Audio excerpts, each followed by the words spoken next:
یو څو ورځې وروسته چې کله محمد رسول الله له دنیا څخه رحلت وکړو، حضرت ابوبکر صدیق ورته فرمایي ای عایشې، ستا د خوب تعبیر دغه و چې له اسمانه سپوږمۍ راکښته سوله او د محمد رسول الله په حجره باندې پر هغه مځکه باندې ننوته، هغه د محمد رسول الله وفات کېدلو.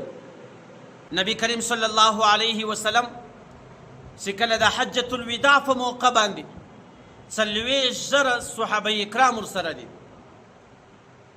دې ته حجة الوداع په دې خاطر وایي چې کله حج فرض سو، تر حج تر فرضېدو وروسته د محمد رسول الله دغه اولنی حج او آخرنی حج له محمد رسول الله سره 40,000 صحابه کرام ملګري دي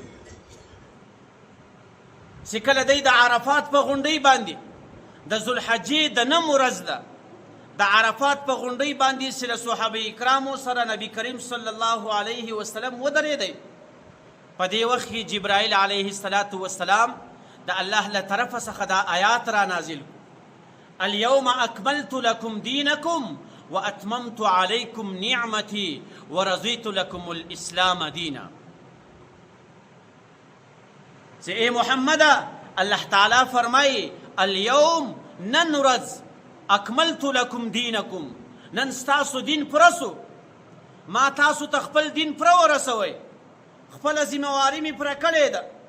ورضیت لکم الاسلام، اليوم اکملت لکم دینکم واتممت علیکم نعمتی. او د دنیا سي څه نعمتونه وو، د دنیا سي څه سلطنتونه دي، د دنیا سي څه باچاهانې دي، ما ټول یې و تاسو ته پرېښي دي. ورضیت لکم الاسلام دینا، او زه ستاسو دپاره په دین محمدي باندې، پر دې اسلام باندې راضي یم چې تاسو پر دې اسلام باندې د همیش دپاره پاته سئ. نو په له دې آیات څخه دا معلومه سوه چې د محمد رسول الله صلی الله علیه وسلم د وفات وخت را نږدې دی. ځکه نبی کریم صلی الله علیه وسلم چې د کوم شي دپاره دنیا ته تشریف راوړی و، هغه ذمهواري یې پوره کړله. بیا چې کله د حج موقع پوره سوله، فرائض ختم سو، محمد رسول الله چې کله مدینې منورې ته ولاړی، بیا جبرائیل علیه السلام آیاتونه را نازلوي. سورة النصر: اذا جاء نصر الله والفتح ورأيت الناس يدخلون في دين الله أفواجا فسبح بحمد ربك واستغفر إنه كان توابا. ای محمد، نن هغه فتح راغه، نن مکه فتح سوله او ستا ذمهواري پوره سوې ده. نن کفار په اسلام کې فوجونه او قافلې داخلیږي. نو لهذا فسبح بحمد ربك واستغفر انه كان توابا. ستا خپله ذمهواري پوره سوې ده، ته د الله تعالی و طرف ته رجوع کوې، ته له الله تعالی څخه بخښنه غواړه او د الله تعالی حمد بیانوه.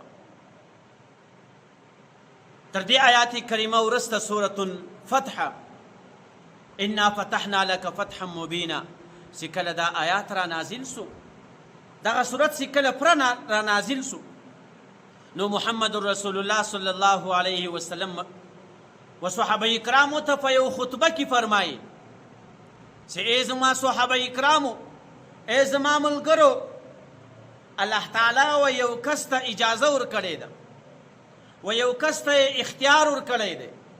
هغه اختیار د دې خبرې دی که چیرې ته دا غواړې چې په دنیا کې پاته سي او هم ستا دپاره نن موقع سته، او که چیرې دا غواړې چې د الله تعالی و حضور ته پیش دی، دا هم ستا دپاره یو موقع ده. په دغو دواړو کې چې ته هر څه خوښوې، هغه ستا خوښه ده. د صحابه کرامو په دې خبره باندې سر نسو خلاص. یوازې حضرت ابوبکر صدیق رضی الله عنه په دې خبره باندې پوه سو چې الله تعالی و یو کس ته اختیار ورکړو چې آیا ته په دنیا کې زندگی تیرې او که زما و طرف ته رجوع کوې. او هغه کس دا ورته وویل چې یا الله، زه ستا و طرف ته رجوع کوم، ستا و دیدار ته درځم. نو چې کله دا خبره حضرت ابوبکر صدیق رضی الله عنه واورېدله، فوراً دی په ژړا باندې سو او فریاد یې کوئ.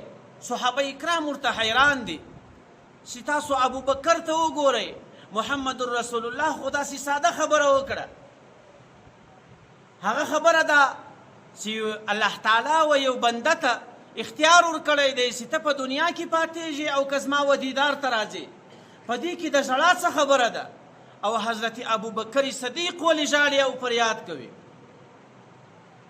یو څو ورځې وروسته چې کله محمد رسول الله له دنیا څخه رحلت وکړو، بیا صحابه کرام حضرت ابوبکر ته رالو چې ای ابوبکره زموږ ستا و ذکاوت ته حیران یو، الله تعالی و تا ته څومره غټه پوهې درکړې ده. نو حضرت ابوبکر په هغه وخت کې هم په ځان باندې پوه سو، د محمد رسول الله په دې خبره پوه سو چې دی خپل ځان شي محمد رسول الله له دنیا څخه رحلت کړي.